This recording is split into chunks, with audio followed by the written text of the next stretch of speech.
واقعہ بتا رہا ہوں جس کا میں خود عینی شاہد ہوں، میں بھی اس پروسیس میں شامل تھا. مجھے کہا گیا کہ لسٹ دے دیں جی کہ جن کو آپ چاہتے ہیں کہ رہا کر دیا جائے یا کورٹ میں پیش کیا جائے.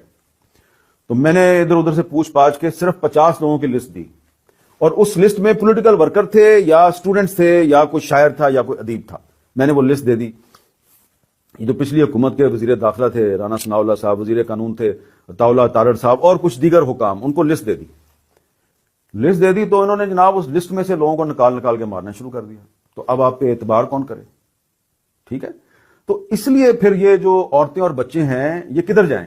یا تو یہ جو علیحدگی پسند ہے ان کے ساتھ شامل ہو جائیں، لیکن یہ آتے ہیں اسلام آباد کی طرف، ادھر آ کے یہ آپ سے بات کرنے کی کوشش کرتے ہیں، آپ ان کو دھتکار دیتے ہیں. تو بات صرف اتنی ہے کہ بلوچستان کا جو مسئلہ ہے نا وہ جنرل ڈائر ہے.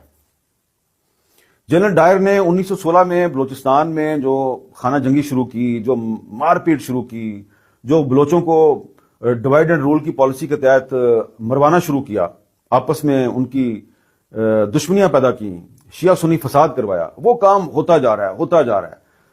خان افقلات نے کوشش کی پاکستان کے ساتھ چلے، اکبر بگٹی صاحب نے، خیر بخش مری صاحب نے، سب نے کوشش کی پاکستان کے ساتھ چلیں. لیکن مسئلہ یہ ہے کہ پاکستان میں جینوئن ڈیموکریسی نہیں آتی.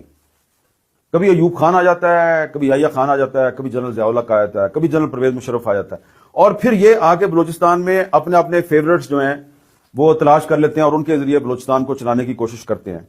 تو اگر اس طرح سے اگر آپ اپنے ہینڈ پکڈ لوگ جو ہیں ان کے ذریعے بلوچستان کو چلانے کی کوشش کریں گے تو بلوچستان تو نہیں چلے گا. تو بلوچستان جو ہے وہاں پہ آپ کو ایک جینوئن ڈیموکریسی جو ہے وہ دینی ہے، حقیقی جمہوریت دینی ہے. انفارچونیٹلی بدقسمتی سے بلوچستان میں الیکشن نہیں ہوتا، فراڈ ہوتا ہے. ابھی بھی الیکشن نہیں ہوگا، ایک فراڈ ہوگا، اور اس میں کوشش کی جائے گی کہ اس فراڈ میں بھی جو لوگ کہتے ہیں کہ بلوچستان میں لاپتہ افراد کا مسئلہ حل کرو اور ایکسٹرا جوڈیشل کلنگز بند کرو، کوشش کی جائے گی وہ لوگ جو ہیں وہ اسمبلیوں میں